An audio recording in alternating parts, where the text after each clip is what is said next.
Millions of people all over the world, they dream of being wealthy. Nice to dream, because very few of us actually achieve it. So what are the wealthy people doing that the rest of us aren't? Here with his take on what wealthy do differently is Abe Ashton from Ashton Strobelt, one of the area's leading financial professionals. Hello, Abe. Well, I can tell you what the wealthy are doing. What? At least the men.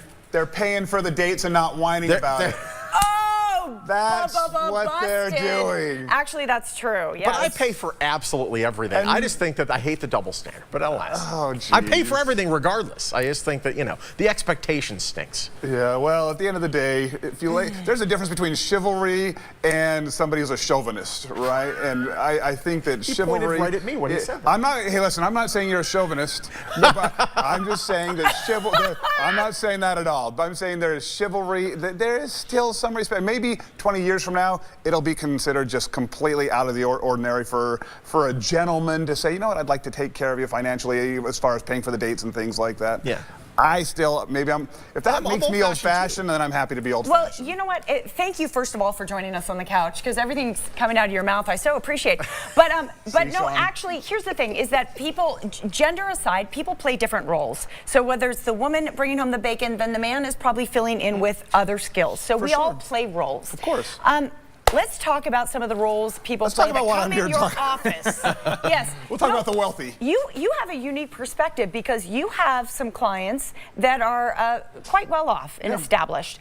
Do you notice a commonality in their traits? Yeah, I do. But first, let's define wealthy, because wealthy, you can look in the dictionary and it'll say rich is wealthy, but the other definition is abundance. And I actually like that definition better, because just last week we had a woman in our office who worked for Walmart for 30 years. And when I say she worked for Walmart, she worked in Walmart in the store, not an executive. Yeah. All right. She worked there for 30 years, came into our office with an $800,000 401k after 30 years of just contributing. Wow. She never ever made more than $45,000 a year. Wow. Okay. And here she had this abundance.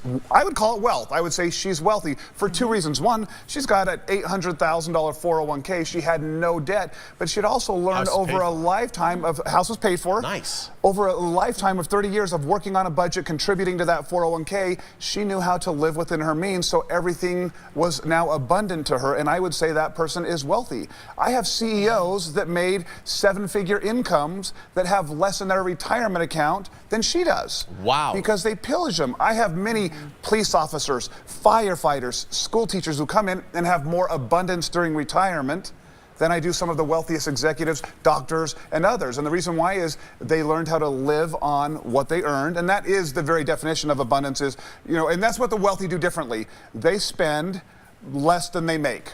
They make more money than they spend. I mean, that is the key. That is the secret. And the mindset that I've seen for the uber wealthy or the rich is the people who actually got there didn't do it by thinking about, boy, I need to be rich, I need to be rich, I need to be rich. I need to be wealthy, I need to be wealthy. They were folks and individuals who set goals. They put them out there and they said, okay, whatever I've got to do to work to accomplish this goal. And then guess what? The wealth or the rich comes along as a byproduct of that. It seems like the more money you make, too, lifestyle creep definitely sets in, and that's where it can pilfer a lot of the money that somebody, like say somebody making $45,000 versus somebody making $100,000. If you're making $100,000, the chances of you spending a lot more and maybe spending frivolously are not, they're higher than somebody making $45,000. Well, it's a natural tendency, right? And let's take an example of a doctor. And I'm not going to pick on doctors, but these guys, the amount of school that they go through, right? And many of them come out with such incredible student debt and student loans that are out there, that as soon as they start practicing and they make a little bit of money, and all of a sudden that year that they break whatever it is, $250,000 a year, of course they feel like, oh, I can go buy the boat, or it's time for the house, or it's time for the Mercedes, whatever it is. And you can appreciate that. They're now 15 or 16 years into their career, many of them before they get a paycheck. And so, of course, that tendency is there. But the ones that I meet that have managed to kind of stamp down that natural feeling of saying, I've got to show the reward, I've got to show the fruits of my labor, if you will. Those people say, you know what, even I can start saving, I can start putting away for retirement. Those people are those who by the time they come into my office, are way more financially ahead with abundance and wealth and riches than those people just said, I've got to reward myself now.